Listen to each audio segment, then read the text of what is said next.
Hello, and welcome back to another episode of Swinging at Shins, your Premier League podcast. We're going to start off a little slow, I guess, apparently. It's okay.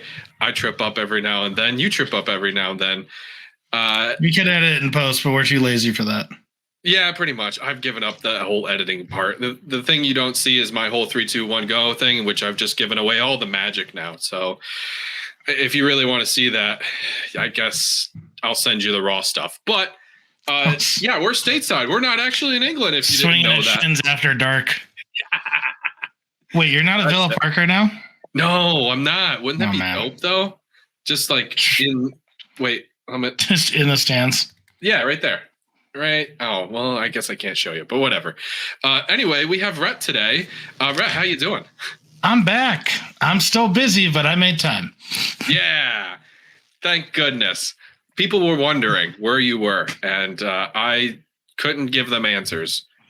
By people, I was wondering where you were. I'm here, I'm there, I'm everywhere. And I'm very tired. And I'm very tired. Yeah, it feels like it's a collective tiredness, not like the world is tired. Yep. Yeah, that's what we do. The entire world's been trying to do more with less, and it's catching up to literally everybody. Sad. Oh, anyway, we got Matchday 21 scores because it was a 2-week process. Teams were off, teams were on. It depended on who you were this week. I always forget about this week. I hate with the Carabao Cup, the doubles, and then like makeups if they need, and then it just it ends up being a really odd week. It worked out great for Arsenal. Arsenal needed this week. Yeah, I'm sure they did. Scoring goals helps. We're also going to talk a little bit about 2 straight weeks of goal scoring practice. Yeah, that's it. Stand here, kick here. That's all I ask. Seriously. We're going to talk about Foamgate today, guys. Foamgate, in case you haven't doesn't heard. have to be. It doesn't have to have a name. It's a gate. Yeah. A gambling addict cheated. That being said, we'll talk about it then. I think people, I don't know. Yep. Well, it's a weird balance. We're also going to get into a little bit of Everton and Forest breaking some FFP rules. And this isn't a repeat. Well, it is a repeat for Everton, but I'm not repeating myself. Everton broke the rules again, is what I'm trying to say. So we'll jump into that. And Newcastle chairman also found himself in a world of, I'm not going to say pain. That's kind of stupid. I guess he put out more pain than he's receiving, but he's in trouble. So yeah, let's just jump into scores, I guess. Lots of people in trouble this week. Lots of things coming home to roost. Yeah, I'd say so. Speaking of roosting, that's not true. I don't have anything roosting. Burnley won, Luton Town won. That ended up as a draw, obviously. That's how 1-1 works. Big draw. Lots of implications. Yeah. Well, two bottom of the table teams proving that they equal each other at the bottom of the table. Well, yep. That's all I got to say to that. It was really a boring game, to be honest. Oh, actually, no, I take that back. You know the problem with having this 2-week split? I totally forgot about this. That was the one where Burnley actually should have won because Adebayo fouled James Trafford in the box and JJ Watt had a fit about it. Do you remember him saying that? Yes. Yeah, yes. I do remember that legitimately was a foul. The guy, like Adebayo, just straight up hip checked James Trafford and he impeded his path to the ball and let Morris end up getting that free header in the box and scoring. But yeah, there's only so much we can do. 92nd minute winner. Yeah, but we have VAR. They looked at it and they said, don't see anything. So. Let's not go down the VAR trap again. But complete lack of consistency on what you can and cannot do with a goalkeeper. That's true. I totally agree with that. If you fly into a goalkeeper, you're fine. If you hold a goalkeeper's hands, then automatically no goal. I agree. It happened with, in the same instance, on the flip side, like if a goalkeeper goes out for a punch, but you clear out an entire, doesn't matter. It's a goalie. That's his rights. Yep. That's how they view it. It doesn't make any sense. He does not have any right to just come flying out and nail anybody. Yeah, I understand that guys may catch stray elbows because he's trying to punch something. I get that, but boom on top of a guy. That's a WWE move. That's not soccer. Suplexing somebody. I'm not a WWE fan. Just a full suplex. So, power bomb in from the top rack. I had my 2 weeks of WWE when I was 14, like every boy does. All I know is Hulk Hogan was the man, and now he's not so much a man. Saturday's scores were Chelsea beating Fulham by the skin of their teeth and the hair of their butts with a PK. I got thoughts about that game. I got a lot of thoughts about that game. You just want to go with it? Go with it. Mostly, how did we allow them to score twice? Twice? Yeah, Chelsea, when Arsenal played Chelsea, they scored twice, and I don't even understand it. They looked a mile away. Conor Gallagher looks like the only guy who's ever been on a football pitch before. That's true. It's awful. Like, I understand some people are going to say Enzo had a really good cross to, Gusto, I think. Malo Gusto. But he should not have been able to do that. Fulham was so flat-footed. They gave him the entire right side of the pitch and just, whatever. So they had all the people in the box because they gave him the wing, just completely gave it to him, had all the people in the box and still couldn't get to the header. And then Gusto still couldn't put it on target. It was bad soccer. It was bad soccer. It's really sad that the West London derby was this bad. Yeah, well, a good thing there's a million other derbies in London because there's a million teams in London. You can. That's true. There is a million teams in London.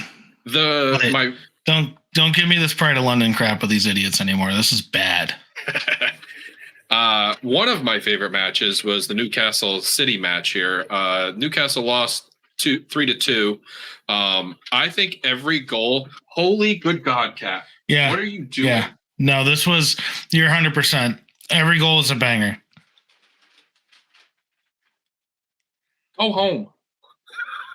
Anyway, I know that's the problem. Yeah, I think Isak's goal was. Oh no, I'm sorry. The best goal was probably Bernardo Silva, where the back heel. That was filthy. Good on him. Unfortunately, that means City wins and City climb up the table. For Sunday's fixtures, Everton and Villa draw. No. We can't go back because it's a problem now. De Bruyne's back. He comes on in the 69th minute. Gets a goal and an assist. Yeah, he's dirty. The goal looked like he has been playing every day for a week. Yep. That goal was so good. Yep. The assist, I personally think Newcastle probably could have done a little bit better. Probably. But it was well worked. It was well worked. It was a beautiful ball. Yeah, they could have done better after Bob got the ball. They could not have done better with the assist. I disagree. I think they should have closed down De Bruyne more. He had like 10 yards of space to be able to pick out a ball. On the one hand, he's the only guy in the world who could pick out a ball like that. On the other hand, he is the guy who could pick out a ball like that. So you got to play the man. I agree. Exactly. That guy, he's probably one of the best shooters in shielding the shot from the goalkeeper by using the defender. And he's done it multiple times and he's so good at it. He'll meg you and he'll score. It's like, what do you want me to do as a defender? I can't, I'm stuck to him, but he's still sticking it between my legs. I can't do it. Newcastle is continuing their odd trend this year of always playing to the competition. They're 10th. They play up, they play down. They play City dirty, and not dirties and dirty like they played Arsenal dirty because they did, but like dirties and like they play really, really good. They play up, and then they turn around and will just have hellacious defeats or dumb draws to teams that should never happen. Agreed. Which is why they're sitting 10th. They're the perfect median team. Yeah, I think there's a lot of issues with the injuries too. And I think if they were full staff, and I know that's the thing, if everybody was full staffed and then, they might be in a different position of where they're sitting. You have to work with what you've got. Even with the injuries, I said this at the beginning of the year. And I'm not going to say this is necessarily my idea. I had it pointed out to me, but once I had it pointed out to me, it made perfect sense. Mm-hmm. Newcastle had the least amount of time with balls in play last year. And with the new rules and expanding that, it was always going to be an issue for them. And I'm not, a lot of people are going to equate, well, there's not a lot of late goals. There's not a lot of goals in the extra time, but all those minutes start to build and build and build for a team that, quite frankly, had a very, very tough group in the Champions League. Oh, yeah. And then you have your 2 domestic cup competitions and you're in the Premier League. You talk about Arsenal maybe not being ready to take the next step yet. Newcastle was 100% not ready. And you see that with where they are. 10th is disappointing for them. I think it was One Football, but someone put out a thing saying, who has the most disappointing season between United, Chelsea, and Newcastle? And it's got to be Newcastle. Yes. Third last year with their purchases in the summertime. And even recent years prior to that, that third felt right last season because of the style of the way they progressed that season. And now it's very much a flat season this year. And now people are questioning whether Eddie Howe is a reliable enough coach to be coaching this. And that's really, I think he is personally. I like Eddie Howe. I think he's a smart manager, and I think it'd be crazy for them to get rid of a manager. And we've all heard names of like Jose Mourinho not trying to. You need to build a foundation there. Jose is not the guy who builds the foundation. No, I agree. The guy who comes in, gets you a trophy, and leaves you in shambles. For all the baseball fans out there, he's the Dave Dombrowski of the manager world.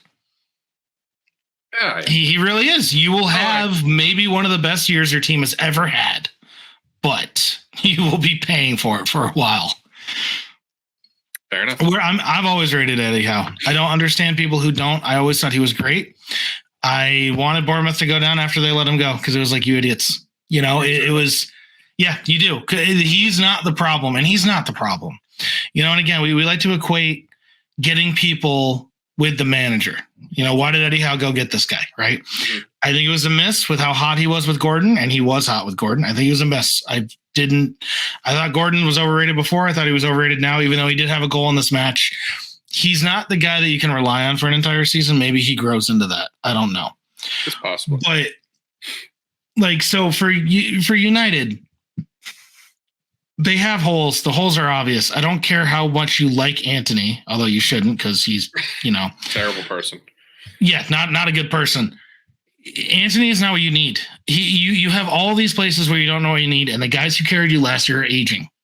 You didn't really fill the holes that you need over the season. You barely made it in the fourth. In fact, if teams had been a little bit better, hell, if Villa had fired Gerrard a month earlier, I don't even think they're looking at fourth anymore, right? So for them to be sitting in eighth at 32 points, equal with Brighton, I'm like, that's kind of where United probably should have belonged. If it wasn't for the United glasses everyone wears.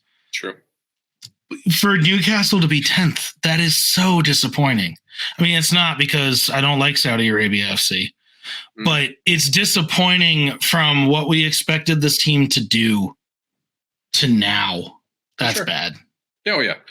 I totally agree, and I don't have anything more to add, so we'll move on.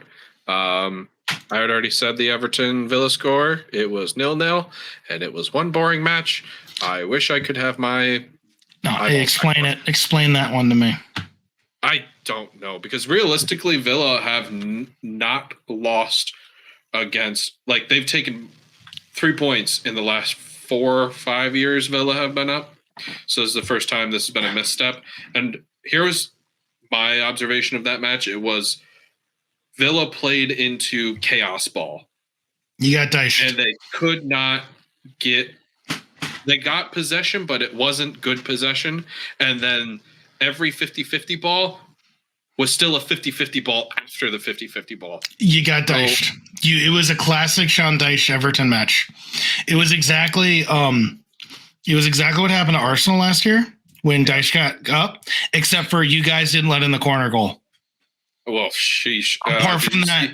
Did you see the save that Emmy had, the 2 saves in a row? I didn't say that it was well defended. I said it didn't go in. Yeah, it was well defended by one person. If we still had Emmy last year, maybe that would have been 0-0 instead of 0-1. But that's what it was. It was a classic Sean Dyche. I cannot match up with Villa, and they can't. Everton cannot match up with Villa. So what do? We create chaos. Every 50-50 ball is absolutely brutal. The key to beating this Everton team is really simple. It's that early goal. Once you make them start chasing the game, it's over. Yep. But if they can get you into this awful, chaotic rhythm that they have, there's no keeping up. I agree. And that's what happened. So what are you going to do? That, and I just went, I almost snapped my keyboard. I was so frustrated at what was going on. So the Arsenal match last year, I don't know if I talked about it on the pod, but I was actually at friends of Rachel's house, and I woke up early. It was a 7:30 match, and I woke up early with Harper, and I think I woke up the rest of the house with my screaming. I was screaming the entire, because that's what it does. Yeah, that's what they do to you. They drive you insane. Yeah, I imagine just being an Everton fan then. Well, I know, but you're just happy. You got points off Villa. No, I'm just saying with the chaos. Oh. I don't know. Not the whole points.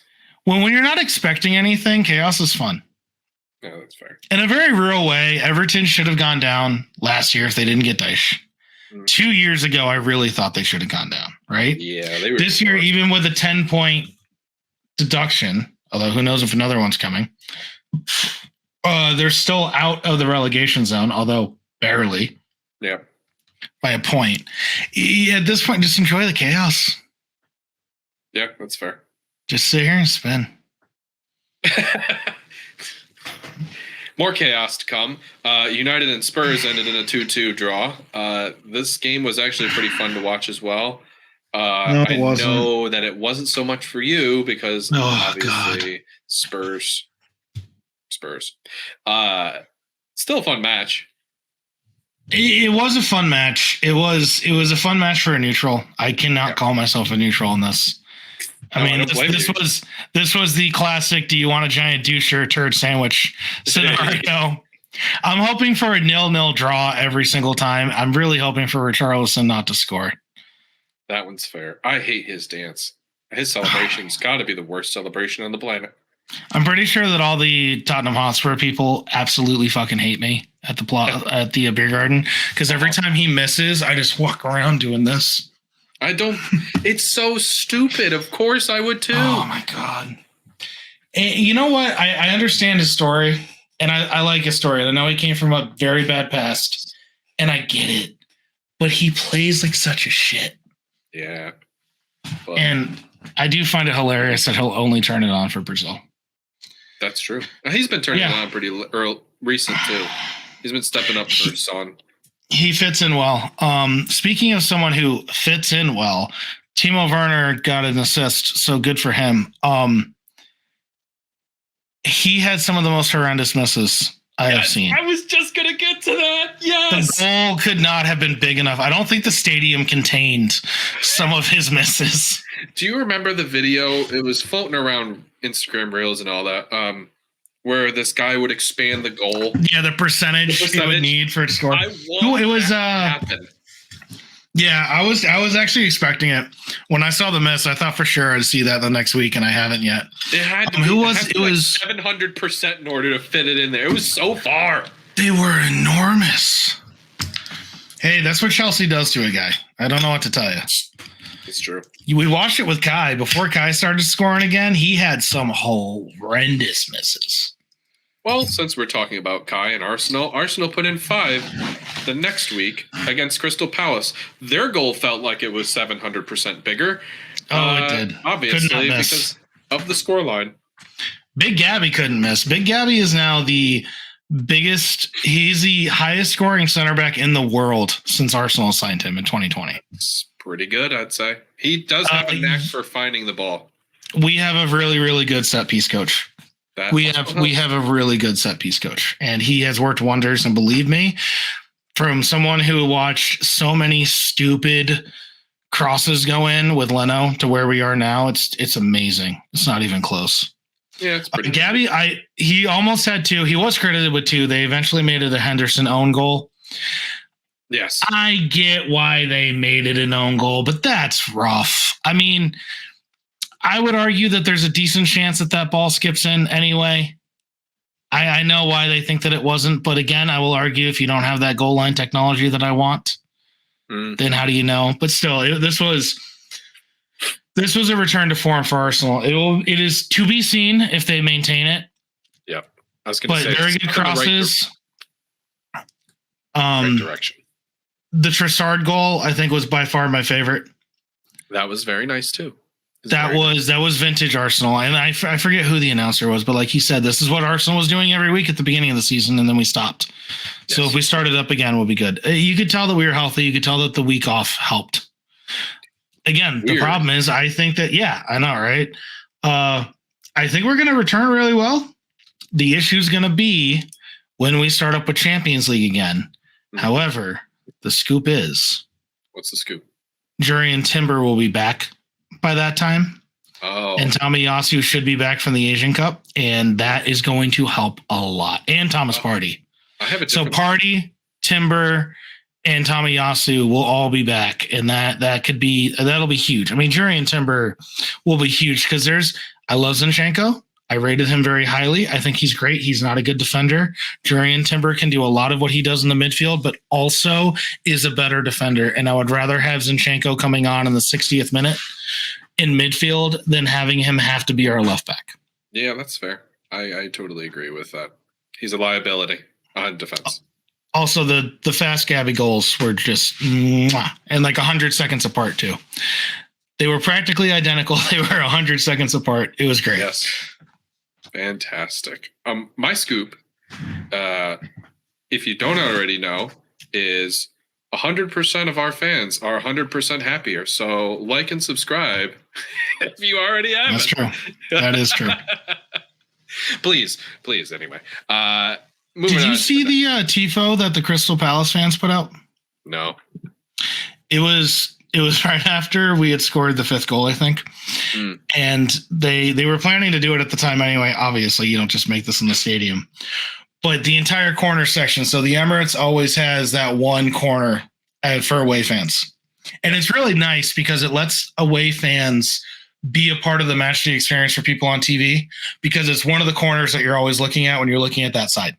I really like how the Emirates does that. But they dropped a huge tifo that was essentially no direction, no vision, no, stagnating. We need to get, ownership out of the club, essentially. And it was pretty damning. But the reason why I bring it up is because the way the camera showed it, because of course they did, they got Roy Hodgson in frame. And of course, don't do that to that guy. He's like everyone's grandpa. I feel bad. He's the oldest. Don't beat him up. The oldest manager in the top 5 in the 5 European coefficient. 76. He is 76 years old. I'm looking at it. He was born August 9th. Okay, fair enough. Anyway, in another 5-goal thrilling, which we will get to, Brentford beat Forest 3-2. Shouldn't have happened. Yeah, probably not. It probably should have ended 2-2. Honestly, this match was a very electric match. It was both ways. You could definitely see Nuno has put some vigor into some of these players. Not for nothing. Forest are missing 11 starters because of the Asian Cup and CONCACAF. AFCON. Hey, AFCON was a singer. AFCON. Well, they bought 25 people last year. Oh, wait, is that why they're in trouble? Oh, how weird. Which one? Where do you want to go with? Do you want to go with the guy who cheated on a free kick, or do you want to go with the team who's under FFP violations? Let me rip through these next 3. Sheffield and West Ham draw 2-2, which was kind of shocking. Actually, this one was pretty wild too. 2 red cards in like 2 minutes, and it was 2 pens to just, say they got not 1 point out of each other. A 103rd minute pen. Yeah, it was insane. I was like, where are these goals coming from? Oh, And this is how I felt about the next match, too. Bournemouth and Liverpool, they went 0-0 into the half. I was like, where are these goals coming from? Obviously, in the second half. 4 goals, just absolutely obliterated Bournemouth on that one. Demoralized the shit out of them. And then also another 0-0 scoreline. Brighton and Wolves, and that way in share points. Also, hold on, I want to do something real quick. Unai Emery, has now broken that 0-0 streak with 97 matches. It took him 97 matches before he had a 0-0. A 0-0 in the Premier League. Insane. Yeah, I don't remember a lot of 0-0s. We never had the defense to make it 0-0. Well, anyway, you can only start Callum Chambers and Shrodgan Mustafi and expect so much. Yeah, that's pretty brutal. You can't expect no goals. I think we should jump into Foamgate. I'm liking Foamgate because it just sounds fun to me. God, Foamgate. Because it's like everything's a gate. So for newcomers, Foamgate is because the referees use foam to outline where the foul had happened. And then they'll also outline where the wall should be so players don't encroach towards where the ball is placed. And just so we're clear, it's not like there's a dot of foam and, oh, man, maybe I can see it, maybe I can't. It has to be right there. He draws a half circle that the ball is supposed to be inside of. Yeah. And it's a lot like the corner. Yeah. You have a little bit of movement, but keep it with the half circle. Mm-hmm. I wish I saw this live, to be honest. So what happened was, for those who don't know, and I'm be surprised if you don't, Ivan Toney, while he was waiting to take the free kick, moved the ball to the right one time, and then he proceeded to move it again one more time to the right. You still missed the most damning part. The fact he wiped away the foam. A lot of players do that, though. I don't. You wipe away the foam and then move the ball twice, and now you've gone too far. It'll affect the trajectory of the ball. That's fucking foam. Anyway, yeah, so he moved it twice, got away with it, scored a goal. Everyone's like, oh, my God, the wall should have been better. And then they reviewed it and were like, oh, my God, Ivan Toney moved it twice. And it was probably a foot and a half he moved it, but still is good enough to get it around the wall, obviously, and put it in the back of the net, scoring his first goal of the season after 8 months, and Anthony can't score at all. So he's got that going for him. My favorite is Dermot McGallagher. You can't put the ball on a blade of grass that's exact. Oh, hold on. There's an even We're not talking about this close. We're even this close. We're talking about you move the ball this much. He literally moved the ball. I swear to God, Aaron, it was this big. He moved the ball this much. You can't. And you know what? The bad part is, why did VAR not pick this up? Why did the ref not see it? Why did any of that not happen? You know, you're going to go for a competitive advantage. I'm not going to necessarily hold that against the guy. It's a big deal because he's coming off a gambling suspension, and he does it literally 19 minutes into his first match. Certainly does. I forgot. So that doesn't look good. But there was something in here. Oh, here it is. I think you have a yard either way. I just moved it and bent it around the corner. Yeah, I think you have a yard either way. So I moved it so it was easier to bend. Yeah, but a yard is like that much. 3 feet? Very much 3 feet. I don't think he moved. I even don't think he moved it 3 feet, to be honest. Oh, he did.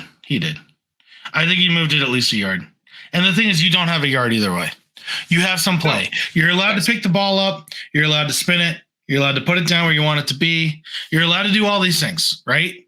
Yes. But as long as it's within the half circle and every ref goes, and you got to put it in that half, you get to do anything you want inside the half circle. Yeah, you can lick the ball. That simple. I don't care. It's like building the wall. Build the wall however you damn want. You can have, I don't know if there's even a rule about having guys on people's shoulders. But Probably. That seems you like gotta be 10 yards back, unless you're that one ref in the Villa Manchester match last year, and then you gotta be 17 yards back. But that's. We all know we liked it. I loved it. I thought it was great. Yeah, same. I agree. I think there is room for play, but the way I don't really care for the way Ivan Toney approached this question or statement. I'm not a fan of that. Do you think that there will be any sort of backlash outcome? Outcome is really what I want to say. There'll be a rule change. There will be.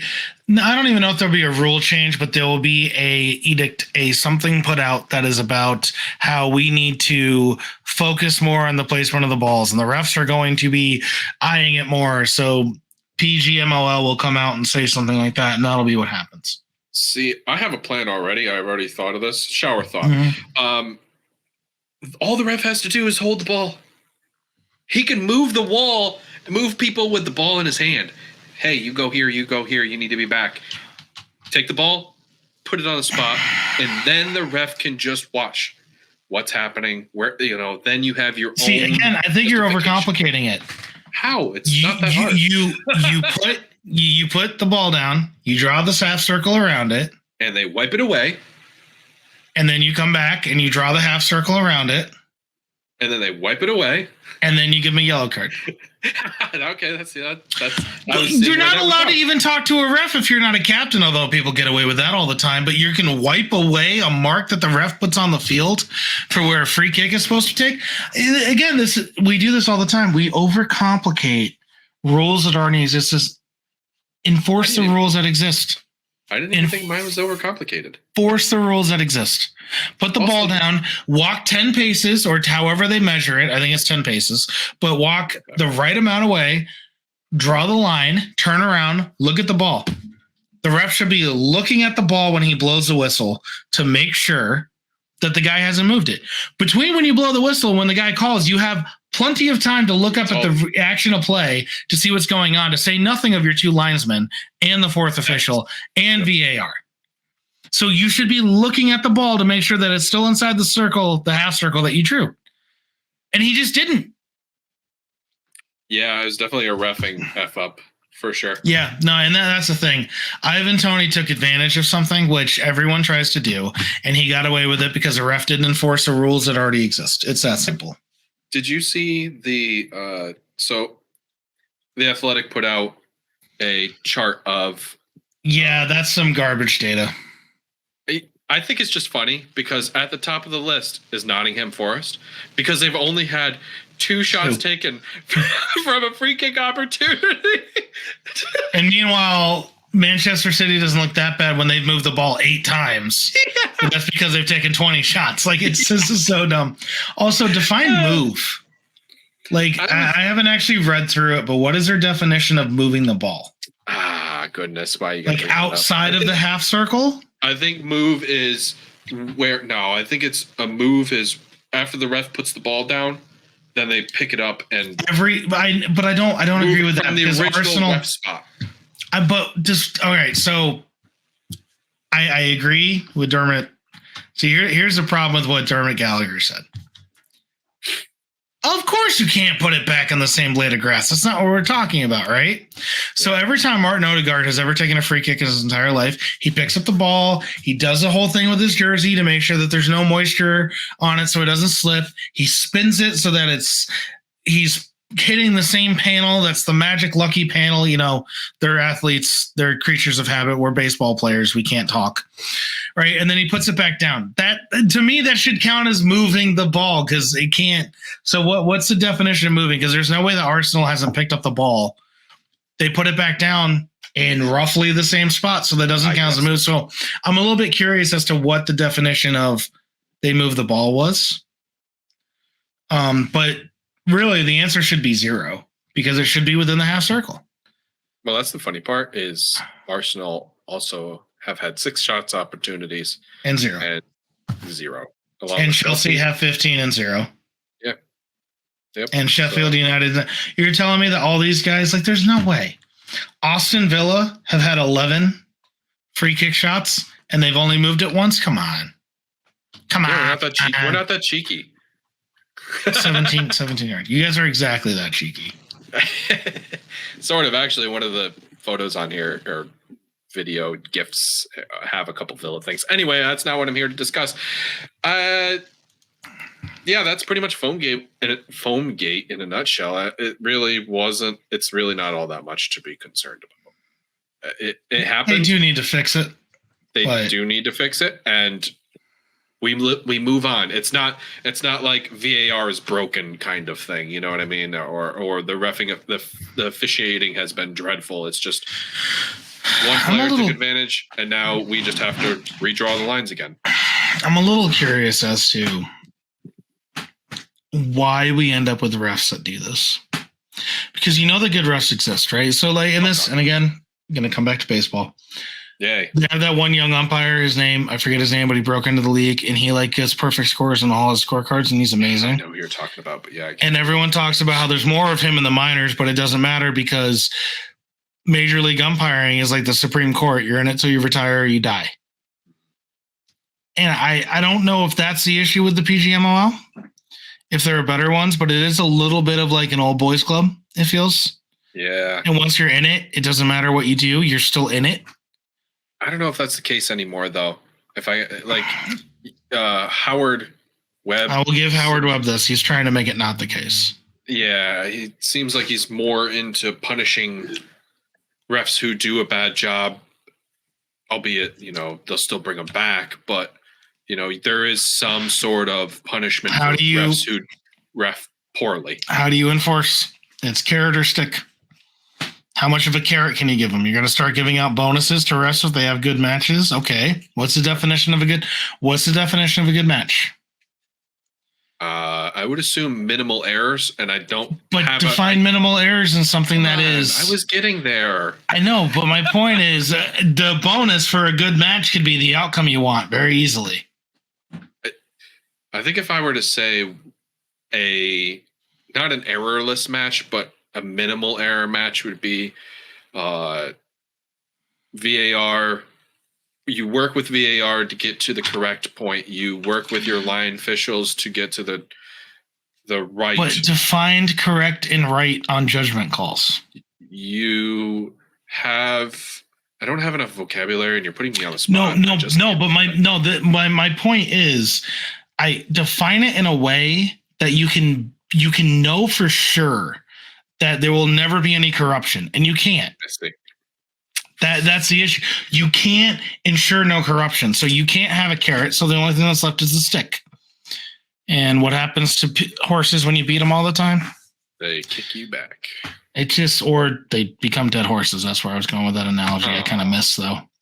But it is one of those things. Like I don't know how to go about fixing the issue, apart from making sure that it's a lucrative enough job on its own that they don't feel the need to take bonuses. Mm. That was the whole thing with the whole Michael Oliver going to Saudi Arabia to ref the match. Yeah. You know how you fix that? Make sure he has enough money he doesn't feel the need to do it. Fair enough. This is the Premier League. They make billions.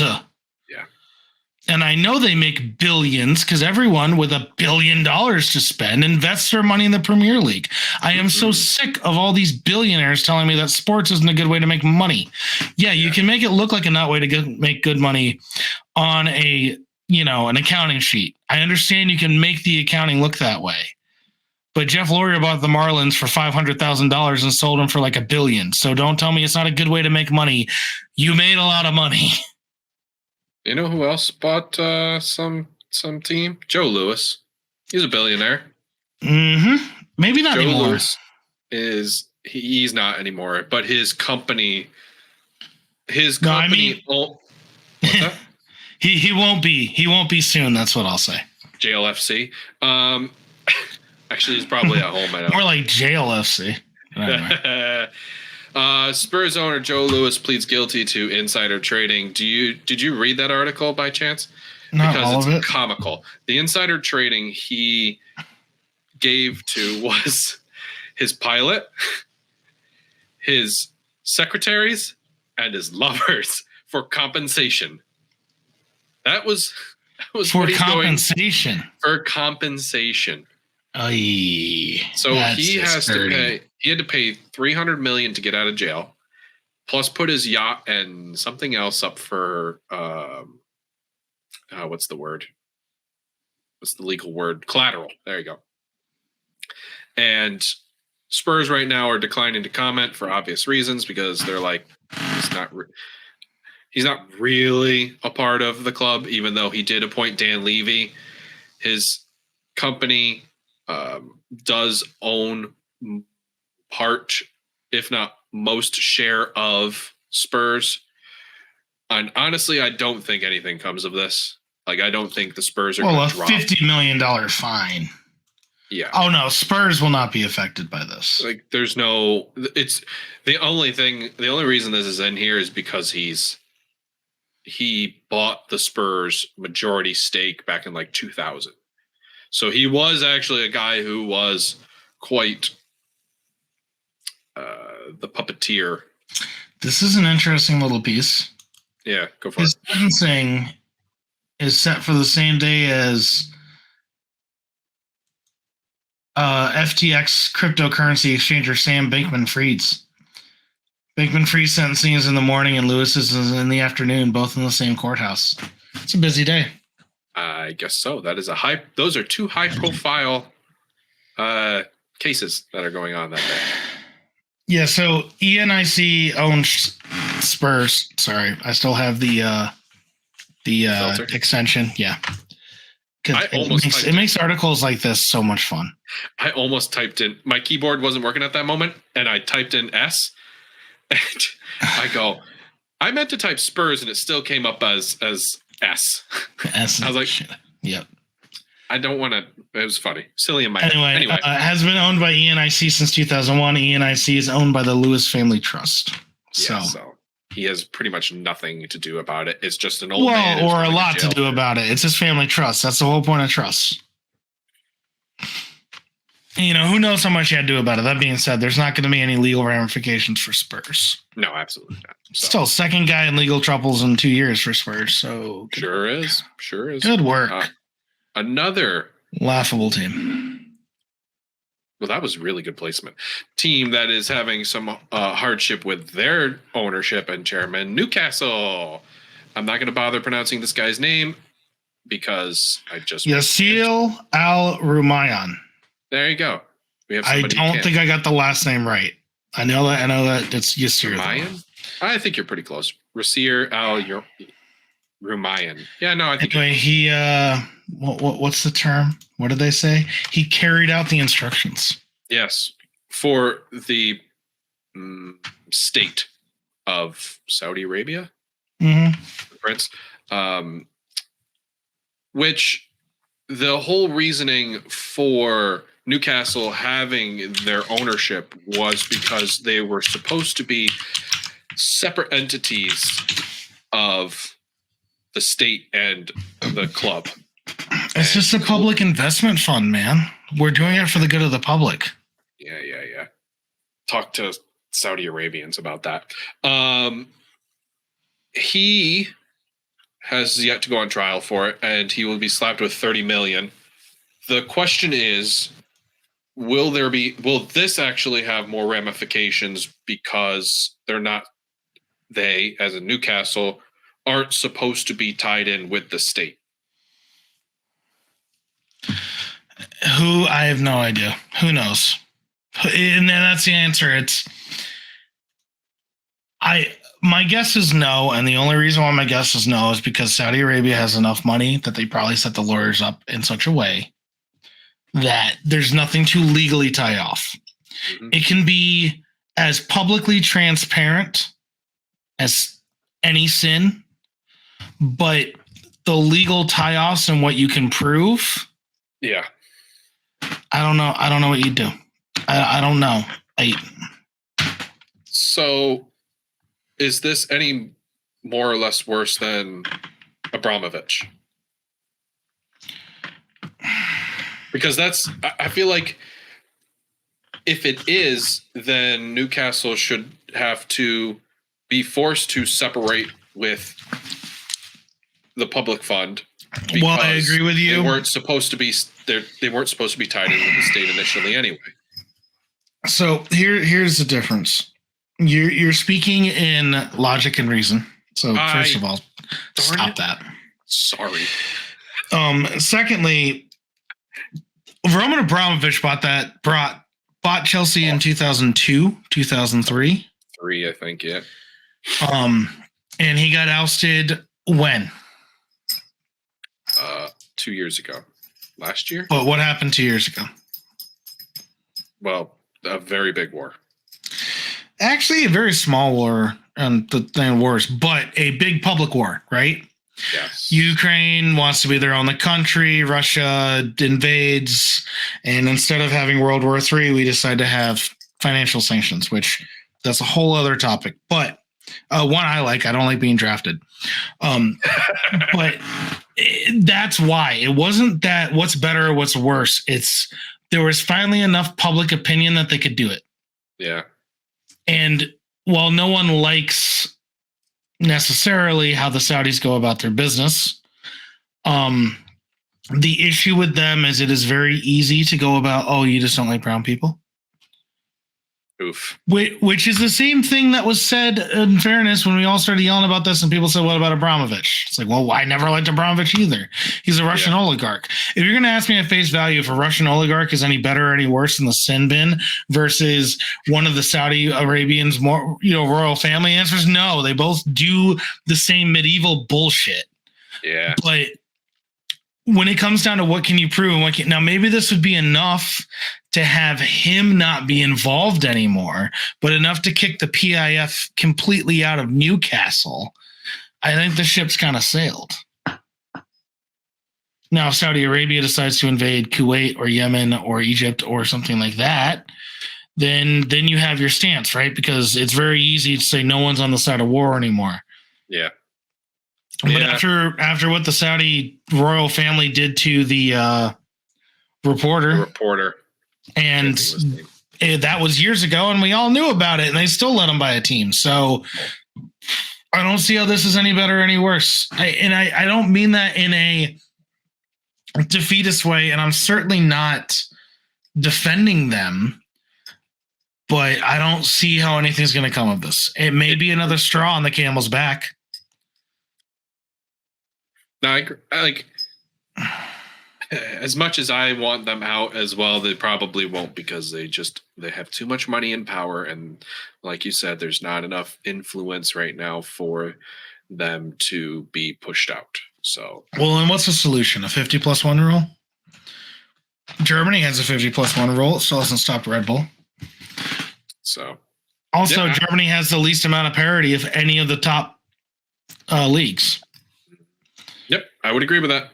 So, except for this season. At the end of the day, you got to ask, what do you want? Mm. And you want the best sport, right? Yes. The Bundesliga, I think the Bundesliga has the best mid-table action. That's true. But the top of the league has just been Bayern. And every time watch what happens if Leverkusen actually beats Bayern to the title.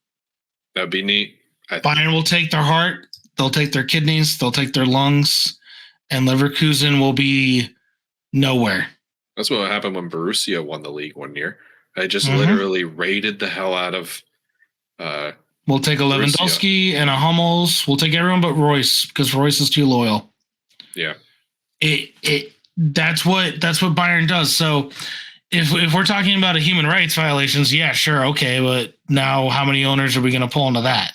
Mm. How are you going to be a businessman who makes enough money to buy a team and not have ever had a human rights violation, right?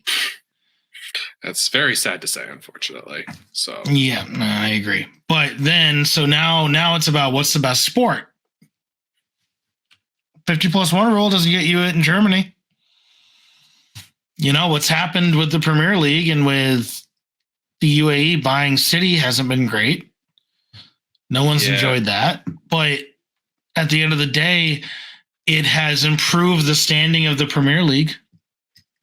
And you could make a very good argument that the Premier League has better sport now than it did 10 years ago because of the amount of money that they have been able to bring in to Premier League teams. So I think it's all based on coefficients as well, where your coefficient is in the standings. So for people who don't know, coefficients are how they rate your league, and the higher you are, the more money you'll get, and the more ratings essentially you. And coefficients are about to be very big with the extra Champions League spots. So right now, actually, Premier League sits in second, and they are behind Serie A, which is pretty surprising personally. Good for them, honestly. Good for them to be able to jump such a. AC Milan, Napoli, and Inter have all been slapping. Yeah, it does help that Barcelona's a lot of Italian teams are doing really well in European tournaments, and that's which is the highest way to bring up your coefficient. Yep. And Barcelona's been faltering. Atletico has been not that great. Yes, Real hasn't been as good. Inter made the finals. AC Milan and Napoli are all very, very good teams. Yep.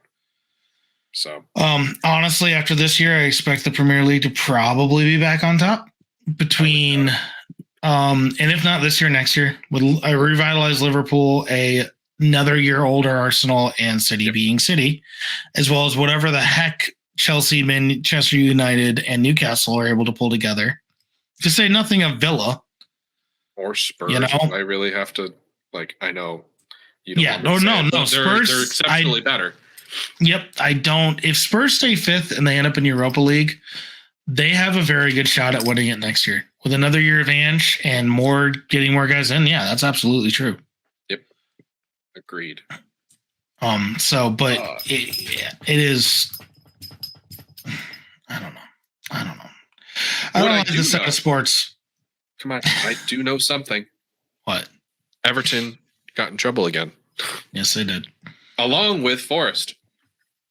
Both getting slapped with FFP and more specifically the profitability and sustainability regulations, or short PSR. Everton, this will be their second charge of the season. And I'm sure you're asking, the Premier League won't slap them and give them more points again. They certainly can, and they certainly might, depending on how things go. It's really no surprise. Everton are trying to skirt it with the fact that the profits that were made went to the building of their new stadium just down the road. So we really haven't heard much come out. I haven't anyway since last Monday when this broke. No shock here, to be honest, that Forest are a team that are getting looked under the microscope for this certain breach in FFP. They have brought in 42 players in the last 2 seasons. Yeah, the song isn't as funny anymore, is it? No. Remember the song they had last year? They had the first Waka Waka. Well, not the first. I'm sorry. They didn't have the first Waka Waka, but they had the Waka Waka before the Kai Havertz Waka Waka. And it was, what was it? It was 25 players down the drain. Oh my God, hold on. I'm gonna have to look it up because it was a very good song. Oh, it was 25 players who gives a fuck. Forest are staying up. Like that. That was how the song goes. It was beautiful. It was like, who gives a fuck? FFP does. Yeah, they really do. Especially now, with the turn of the new season, they have been more critical about teams meeting this PSR and FFP rules. Here's the official statement. Everton FC and Nottingham Forest have each confirmed to the Premier League that they are in breach of the league's profitability and sustainability rules. So did it happen? No, they confirmed it did. So now it's just, what's the judgment going to be? Okay. This is a result of sustaining losses above the permitted thresholds for an assessment period ending season 2022-23. So it was last year. The thing is, how you are able to quantify losses that can also get you in trouble. And that's what Everton's trying to say. We did our accounting bad, which is good for you. I mean, whatever gets them with less points is probably going to be a win for them. I could definitely see Forest getting slapped with 10 points. I mean, how can they not? Everton saying that this relates to a period which covers seasons 1920, 2021, 21-22, and 22-23. It therefore includes the financial periods of 1920, 2021, and 21-22, for which the club has already received a 10-point sanction. So by that math, 3 seasons gets you 10 points. That doesn't go nice, but we'll call it another 4-point deduction. For Everton. If we're going to keep it fair for a season, 4 points a season. I mean, it's really not. It's really 3.333333. Round up, though. You can't do that. Well, I mean, I would round down, but whoever rounds down when you can punish people. This is actually what I wanted to read. New guidelines aiming fast-tracking PSR decisions have been introduced to ensure basic breaches of regulations are dealt with in a time for punishment, such as points deductions, to be levied in the same season as the charge is brought in. Yeah. I had seen some people who were like, again, we're going to bring up City because they broke 115 rules. And they're like, well, they only, They're all fake, though. And that's what it is. None of them are real. It's a conspiracy. Yeah. People are complaining, from what I've understood, that, they're not going to, they came up with these rules now because of City. And it's like, well, what more do you, they have to go through so much information. It will take forever for City to get hit, but when City get hit, I have a very strong feeling that they are going to get their buns slapped quite hard. No, I agree. I so don't just know. be Maybe patient. I agree. Maybe I hope. I don't know. Hope is probably strong. With what's happening, though, I do think that there's a good possibility of that. How can they not 3 years of just PSR breaking for Everton, and then another season of them breaking it again? I think what's happening is that the Premier League are trying to set a standard for trying to find a punishment proper enough to get City. Well, and if they keep showing these kind of point deductions or penalties, then they have some sort of platform to go off of. The other thing, and the reason why this is happening so quickly, is because Everton and now Forest have admitted to all these charges. City had 115 as opposed to 1, and now 2, and denied all of them. So I commit a heinous crime. I plead not guilty. The court dates take this long. I commit a heinous crime and I plead guilty, and we can be done within, a tenth of the time, maybe even more. It is the way it is. You plead guilty and say, let's work out a punishment, and I'm going to work with you and give you everything. And there's acts of good faith. It's going to go quicker. It just is. Oh, yeah. Now it's a legal battle, so. Certainly I don't know. I think everyone hears FFP and they think City again. And that's probably rightfully so. But just because this is happening, I'm still not sure that this actually has any sway on what's going to happen with City. But we'll see. I think, if anything, Chelsea should be the ones really buckling their boots. Oh, no. They found the loophole. They found the loophole. Gosh darn it, they did too. And then they loopholed the bully poll. Yeah, well, it got them nowhere, so whatever. That is true. They do still sit mid-table. Honestly, we're hitting the hour mark. I'm all good. Do you have anything else? Nothing else to talk about. I think we rounded this out pretty well. And I have something to say. You do. Why can't we play this weekend? Why are we playing on Tuesday? That's a good Tuesday, question, Wednesday, Thursday. Don't like that. Who does I'm that? sure there's a reason. I've just been very busy, but I don't like it. I don't like it, damn it. Get me back. Villa Newcastle will be a fun match. Apart from that, the matches look all right. Although Liverpool, Chelsea. Yeah. Also true. I want Wolves to beat. Anyway, yeah, I just want Well, Wolves obviously, we want Wolves to beat United. Yeah. So, all right. Anyway, if you've hung around this long, we appreciate it. Thank you. We know that you love us and we love you. Please, again, like, subscribe. Yeah, does that work? Is that? I have no idea. I don't know. I wish it did. Please like, subscribe, thumbs up, comment, engage. We'll engage. Thank you for having us in your ears. Any kind of engagement's great. Thank you, guys. Toodles. All right. Peace. Hello, everyone. Thank you very much for listening. Links for anything that you could be interested in, whether it's the YouTube channel, our podcast links, our social media links, everything's in the description below. Thank you very much for listening.